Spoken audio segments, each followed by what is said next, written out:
예, 자유한국당을 제외하고 여야 4당이 그래서 임시국회를 열기로 했습니다. 일단 소집은 해놓은 상태고요. 그래서 19일부터 사개특위 상임위원회가 가동됐고 또 기획재정위원회에서는 김현준 국세청장 후보자의 인사청문회 준비에 돌입했습니다.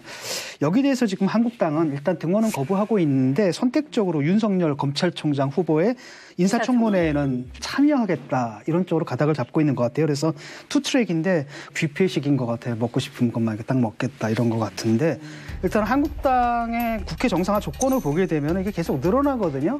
첫째는 뭐냐면 패스트트랙 철회하고 사과하라 이게 조건이고요. 또 하나 늘어났던 게 뭐냐면 대통령과 1대1 회담을 하게 해달라. 5당이 아니라 3당 원내대표끼리만 만나자. 그다음 더 하나 이제 붙은 게 이제 경제청문회. 이 네 가지 조건이 근데 엔드로 연결돼 있더라고요. 오화가 아니라 이 중에 하나만 받으면 되는 게 아니라 이 네 가지 다 받자. 받아야지. 이렇게 되다 보니까 지금 꼬여가지고 어떻게 국회가 한 발짝도 앞으로 못 나가는 상황이죠. 네. 어쨌든 되게 우려를 했었는데 결국 그 우려가 현실이 된 거예요. 단독 국회가 열린 이 상황에 대해서 우리 정치구단 박 의원님께서는 어떻게 보고 계십니까? 내일부터는 열립니다. 경제청문회를 요구했고 문희상 의장은 이 경제원탁회의가 가능하다 했는데 제가 요즘 나경원 대표를 거의 매일 만나요. 이상하게. 우연히 조우를 해서. 1, 2분 같이 서서 얘기를 해보면은 그분이 선수고 저는 아마추어지만 알아들어요. 그런데 나경원 대표는 굉장히 국회로 들어오려고 해요. 네. 아무래도 원내대표는 국회를 열어야 자기가 왕이거든요. 그렇죠. 그리고 황교안 대표는 세컨맨이 되는 거예요. 경제청문회 또는 법안만 몇 개 받아줘도 열겠다 했는데 오늘 이인영 대표도 경제토론에 좋다 했는데 청와대에서 홍남기 부총리 출석시켜서 토론회 하자 그렇게 했기 때문에 이제 이 이상 한국당이 더 도망치면은 국민들로부터 진짜 규탄받고 경제의 어려움, 책임을 한국당이 져야 되는 그런 거기 때문에 저는 나경원 원내대표 리더십을 믿습니다. 이제는 사실은 지금 거의 갈 때까지 간 상태고요. 자유한국당 입장에서 사실은 아무것도 없이 전격 등원하게 되면 이 손에 쥔 것도 없이 회군했다라는 소리를 들을까 봐 굉장히 부담스러웠을 거예요. 그런데다가 이제 윤석열 청문회는 하고 싶은데 그것까지도 안 하면은 정말로 그 야당이 실력을 발휘해야 될 부분에서 문재인 정권에 대한 비판도 못하고 지금 그러면서 뭐 지금 국회가 등원되지 않는 거 또 경제 이런 상황이고 모든 걸 아주 독박을 쓸 수 있는 그런 지금 그 추경도 통과 안 시켜주면 까지 왔거든요. 그런데 이제 소위 그 경제 원탁 회의라는 것. 뭐 말은 원탁 회의지만 결국 회의가 진행이 되고 또 부총리라든지 정책실장이 이제 들어와서 얘기를 하게 되면은 그 잘못된 경제 실정에 대해서 얘기가 안 나오겠습니까? 그런 상황이죠. 그래서 요번에 이제 이렇게 돼갖고 다음 주부터 정말 국회가 열린다면 자유한국당이 정말 잘해야 될 것 같아요. 그 토론회도 그렇고 그다음에 윤석열 청문회도 그렇고 정말 이렇게 핀셋으로 꼭 집어내도록 이게 바로 자유한국당이야라는 거를 보여주지 않으면 원탁 토론에 같이 끼어들어가지고 나중에 책임을 공동으로 질 수도 있는 상황이 오거든요. 그렇기 때문에 어쨌든 명분을 가지고 어찌 들어가야 될 상황인 것은 맞습니다. 정호기 의원이 없는 자유한국당은 잘할 수가 없어요. 진짜. 제가 그래서 박지원 의원님을 좋아하는 거예요. 아니 글쎄요. 저는 사람을 알아봐요. 그러세요? 우선은 밖에서 뭐 보이는 거는 어떤지 모르지만 등원하는 것이 맞다 하는 쪽으로 이미 정리는 돼 있는 상황이었거든요. 한국당에서. 그렇죠. 왜냐하면 뭐 장외투쟁이라고 하는 건 한계가 있잖아요. 피로감도 있고 그리고 자기네 이제 지지층을 결집하는 효과는 있을지 모르지만 길어지면 말하자면 민생과 국회를 내팽개쳤다는 책임론에서 벗어날 수가 없고 그래서 마침 또 그런 대목에 참 그 감탄을 했는데 역시 우리 이럴 때 그 원로의 이 지혜가 발휘되는 거구나. 바로 그 원탁회의. 역시 문희상 의장이 아니면 내기 어려운 참 묘안을 내셔서 서로 말하자면 중립지대에서 서로 타협할 수 있도록 해준 거잖아요. 왜냐? 이걸 누구도 반대하기 어려운 게 지금 여당에서도 뭐 경제에 크게 잘못된 거 없는데 왜 그러냐고 지금 항변하고 있는 거 아니에요. 그러나 민생을 위해서 추경을 해달라는 것이고 이쪽은 또 거꾸로 지금 경제가 어려운데 지금 밑빠진 독에 물 붓기 식의 추경은 안 된다 하는 논리니까 거기 나와서 토론을 하면 되는 거예요, 서로. 그죠? 등원할 명분을 찾고 있었던 자유한국당이나 아니면 또 그래도 여당으로서 좀 성숙한 주도적인 국회 정상화 모습을 보이고 싶은 민주당 모두에게 아주 최적점의 그 카드를 만들어냈다. 투쟁을 벌이자고 하면 투쟁을 통해서 무엇을 획득할 것인지 투쟁의 목표를 분명하게 설정했어야 하고 따라서 무엇을 요구하는지를 정확하게 정리했어야 되는데 그러지 못했죠. 우선 패스트트랙을 강행해서 발생한 장외투쟁으로 국회가 문을 열지 못하고 오늘까지 이어져 왔는데 그렇다면 패스트트랙을 철회할 것을 요구하는 것을 핵심으로 할 것인지 아니면 또 다른 무엇이 있는 것인지를 분명하게 했어야 되는데 처음에는 패스트트랙 철회를 요구했다가 이제는 경제청문회를 들고 나왔거든요. 또 이것 때문에 국회가 또 계속 공전할 수밖에 없었잖아요. 그런데 이 문제가 타결지어져서 국회에 복귀한 것이 아니라 문희상 의장의 중재안 또 외교안보에서 벌어진 최근의 사건들 이런 것들 때문에 들어가지 않을 수 없는 상황으로 내몰려 가면서 들어가게 된 것이기 때문에 전략 전술적 측면에서는 완전히 실패한 것이다. 저는 그렇게 생각합니다. 근데 이게 해석하기 나름인데요. 네. 오히려 그 자유한국당이 호기를 잡았다고 또 평가하는 측도 있어요. 그래서 그동안에 이제 투쟁을 했는데 오히려 그 우파 지지층들 사이에서는 투쟁력은 어느 정도 검증이 됐다.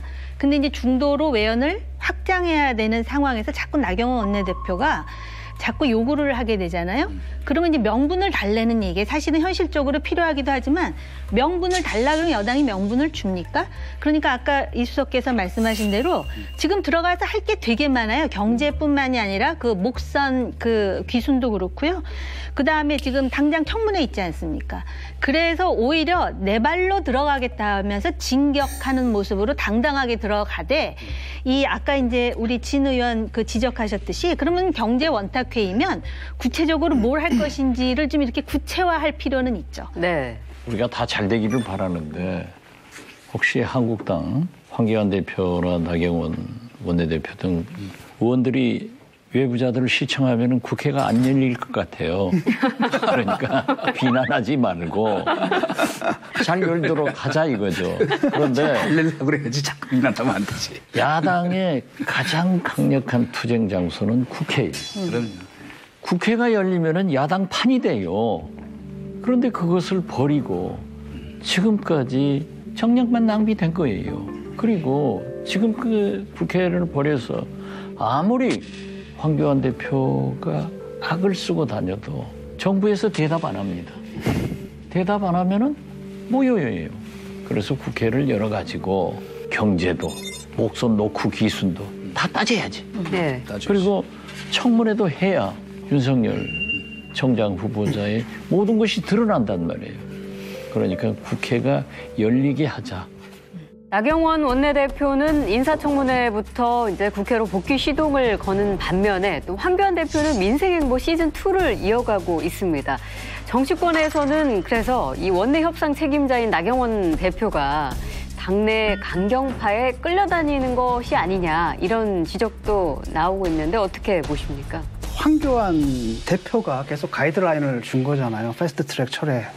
사과 없이는 국회 들어갈 수 없다는 가이드라인을 쳤는데 나경원 그 원내대표하고는 생각이 좀 결이 좀 많이 다른 것 같아요. 입장도 좀 다른 것 같고 또 황교안 대표가 그렇게 하드라인을 갖다 고집할 수 있는 것도 그 의원들의 구성 속에서 그 강경파들이 다수기 때문에 그런 부분이지 않습니까? 강경투쟁을 주장하는 분들은 이제 TK 쪽하고 약간 충남 일부라고 알고 있거든요. 그러니까 그분들 같은 경우에는 강경 지지 세력들을 묶어 세우는 데는 역시 강경투쟁밖에 없다. 그래서 우리가 만약에 조건 없이 들어가게 됐을 경우에 애써 결집해놓은 이 세력들을 갖다 잃어버리게 된다는 이런 게 좀 있는 것 같고 수도권에서는 이게 합리적인 모습을 보이지 않으면은 거기서는 낙선이니까 들어가자라고 하는 것 같고 근데 아시겠지만 한국당의 세력 분포다라는 게 아무래도 그 강경투쟁을 주도하는 분들이 다수이고 또 그 원내 뭐 당대표로서는 그 다수한테 좀 끌려다니는 측면이 있다고 보거든요. 지금 그 당내에도 이제는 원내로 등원해서 문제 제기를 해야 된다는 목소리가 굉장히 많지 않습니까? 뭐 장제원 의원뿐만이 정치권이 아니라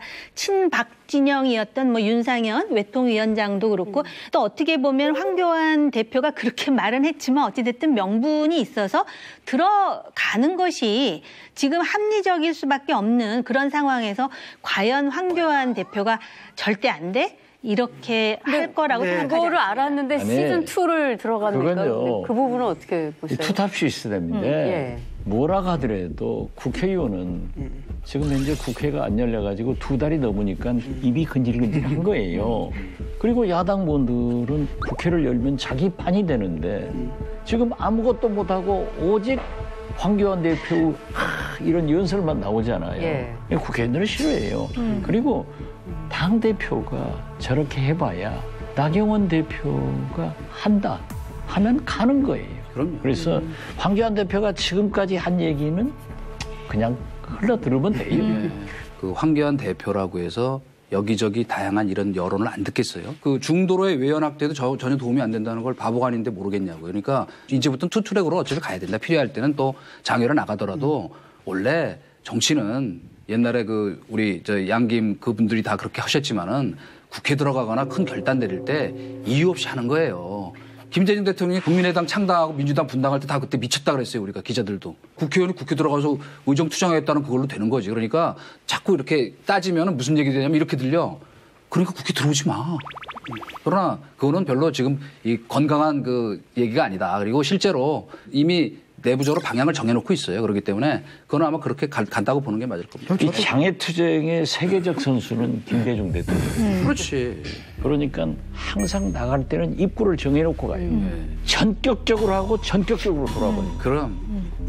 이게 필요한 거예요. 네. 그렇죠. 그런데 황교안 대표는 역시 아마추어라 약 3주 장애투쟁을 하면서 자기는 처음 시도해보니까 굉장히 흥분된 거예요. 태극기 부대에다 뭐 자지 당원들 얼마나 동원시켰어요. 자기 막 이름 연호하고 뭐 그런데 그러니까. 거기까지가 좋았어요. 그때 들어왔었어야 되는 그리고 나서 이제부터 정책투쟁을 한다. 정책투쟁은 국회에서 해야지 예. 광화문에 가서 입법부에서 해봐야 문재인 대통령도 국무총리도 아무도 답변 안 해요.